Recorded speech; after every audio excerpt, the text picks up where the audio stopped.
বন্ধুরা, কত পরিমাণ লাউ ধরেছে আপনারা গুনতে থাকুন। এত লাউ কিভাবে, এমন কি যত্ন, এমন কি পরিচর্যা করলাম যে এত পরিমাণ লাউ হলো আর এত পরিমাণ ছড়িয়ে আসছে, এত গাছের বৃদ্ধি ঘটেছে। বন্ধুরা, আমাদের অনেকেরই সমস্যা থাকে লাউ গাছ নিয়ে, যে আমরা যখন একটা লাউ গাছের দানা রোপণ করি সঠিকভাবে আমাদের গাছের বৃদ্ধি ঘটে না।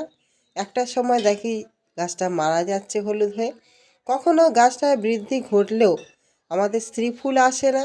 স্ত্রী ফুল আসলেও ছোট ছোট যে ছনিগুলো আসে সেগুলো হলুদ হয়ে ঝরে পড়ে, অনেক সময় কালো হয়ে যায়। নানা রকম সমস্যা কিন্তু আমাদের গাছগুলোতে অনেকেরই দেখা দেয়। যা থেকে আমরা কিভাবে রক্ষা করব, যাতে করে আমাদের গাছের ছনিগুলো ভালো থাকতে পারে, সুন্দর সুন্দর লাউ ধরতে পারে, লাউটা পরিণত হতে পারে, সেই নিয়ে বন্ধুরা আজকের আমার ভিডিওর আলোচনা।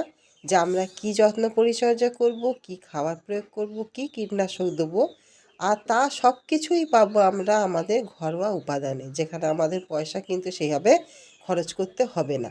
সামান্য খরচেই আমরা কিভাবে গাছটাকে সুস্থ স্বাভাবিক রাখতে পারবো এবং প্রচুর পরিমাণ লাউ ফলাতে পারবো। বন্ধুরা, পুরো ভিডিওটি মনোযোগ সহকারে দেখবেন, তাতে আপনারা অবশ্যই উপকৃত হবেন। নমস্কার বন্ধুরা, আমি শ্রাবন্তী আর আপনারা দেখছেন গ্রিনলুক গার্ডেন। বন্ধুরা, এর আগে প্রচুর পরিমাণ লাউ হয়েও গেছে, আবার নতুন করে ফের আবার প্রচুর লাউ এসেছে, বড় হয়েছে, ছনিও ধরেছে। বন্ধুরা, আমাদের অনেকেরই সমস্যা থাকে গাছে, যে আমাদের যে ছনিগুলো আসে সেগুলো হলুদ হয়ে যায়, কালো হয়ে পড়ে।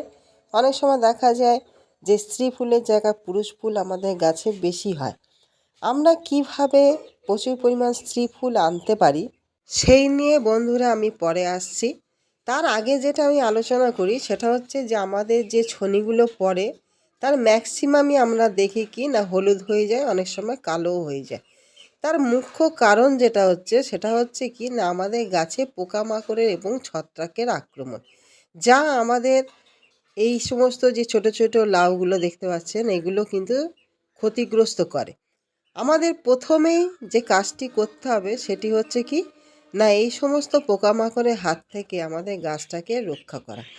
তার জন্য আমরা ঘরোয়া একটি উপাদান দিয়ে একটি ভালো কীটনাশক তৈরি করব, যা আমাদের প্রতিনিয়ত ব্যবহার করে যেতে হবে।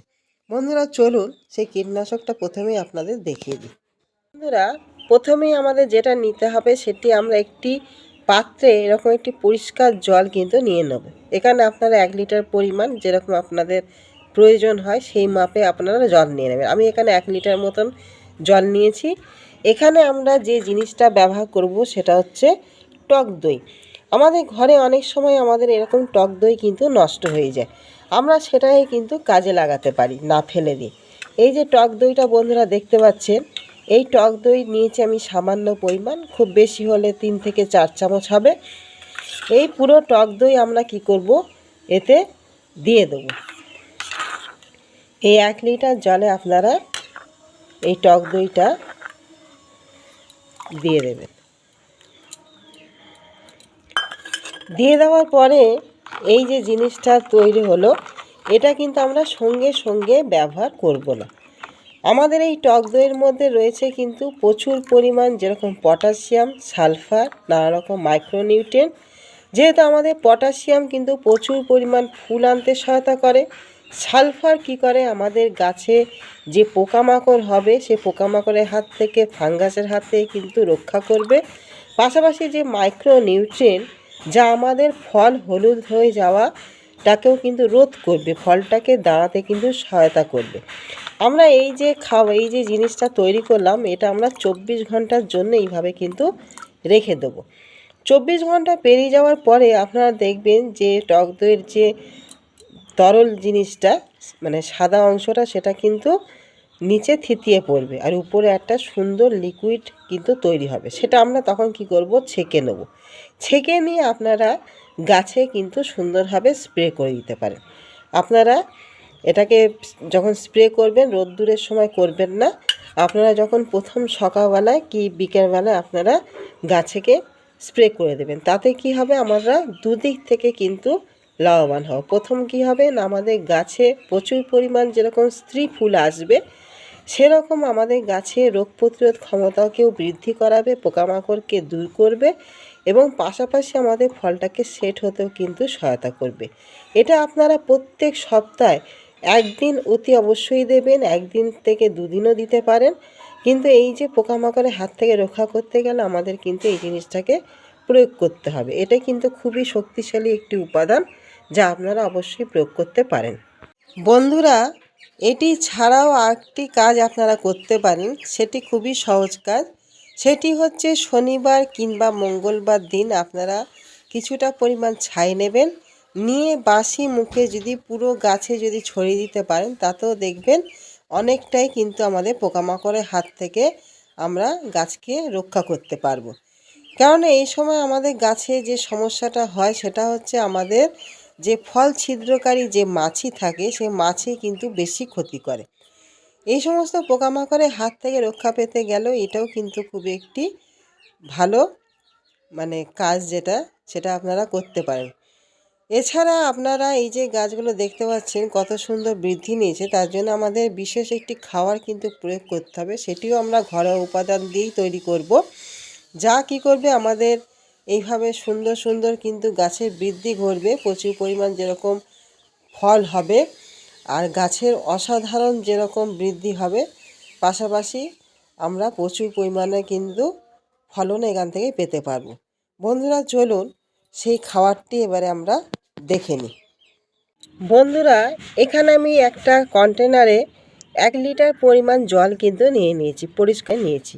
এখানে যে জিনিসটা আমরা প্রথমে ব্যবহার করব সেটি হচ্ছে কি, এই যে দেখতে পাচ্ছেন লিকুইডটা, এটা হচ্ছে সর্ষের খোল আমরা পচিয়ে রেখেছিলাম। সেই সর্ষের খোল পচানোর জল আর একেবারে পাতলা লিকুইড করে আমরা দিয়ে দেব। এখানে ধরুন আপনারা 250 মাপের যে আমাদের বিয়েবাড়ির যে ইয়েটা থাকে গ্লাসগুলো, সেই 1 গ্লাস পরিমাণ আপনারা দিয়ে ফেলবেন। তার সঙ্গে আমরা যেটা দেবো সেটা হচ্ছে সেই টক দই। এখানে আমরা এই টক দই ব্যবহার করব। আমাদের এই টক দই গাছের জন্য যেরকম উপকার, আবার অতিরিক্ত ব্যবহারের ফলে কিন্তু ক্ষতিও ডেকে নিয়ে আসতে পারে। সেই জন্য আমরা 1 লিটার জলের জন্য এখানে সামান্য কিন্তু আমরা 1 চামচ পরিমাণ ব্যবহার করব, এর বেশি কিন্তু দেব না। তার সঙ্গে আমরা যেটা দেবো সেটা হচ্ছে আমাদের এই শুকনো চা পাতা। আমাদের যে চা পাতা আমরা চা খাওয়ার পরে ভালো করে ধুয়ে নেওয়া পরে আমরা এইভাবে কি করব, শুকনো করে নেব। এই চা পাতা আপনারা যদি র চা পাতা দিতে চান সেটাও দিতে পারেন, সেটা আপনারা 1 চামচ দেবেন। আর যদি এই ব্যবহার করা চা পাতা হয় তাহলে একটু বেশি পরিমাণে দেবেন, যেহেতু আমাদের এগুলো জৈব জিনিস, এগুলো বেশি হলেও কিন্তু কোনো ক্ষতি হয় না। আপনারা এরকম 2 মুঠো পরিমাণ দিয়ে দেবেন। এইভাবে ভালো করে মিশিয়ে দেবেন। ভালো করে মিশিয়ে দিয়ে আমরা কি করব, এই জিনিসটাকে 24 ঘন্টার জন্য একটা ছায়াযুক্ত স্থানে কিন্তু রেখে দেবো। রেখে দেওয়ার পরে আপনারা দেখবেন যে একটা সুন্দর জিনিস কিন্তু তৈরি হয়েছে। তারপরে আপনারা সেটাকে ছেঁকে নেবেন। ছেঁকে নেওয়ার পরে আপনারা এই খাবারটা, যে খাবারটা তৈরি হবে সেটা আপনারা গাছে প্রয়োগ করবেন। তাতে করে দেখবেন প্রচুর পরিমাণ গাছের বৃদ্ধি ঘটবে, পাশাপাশি প্রচুর স্ত্রী ফুল আসবে এবং সেখান থেকে আপনারা প্রচুর পরিমাণ ফলনও কিন্তু পাবেন।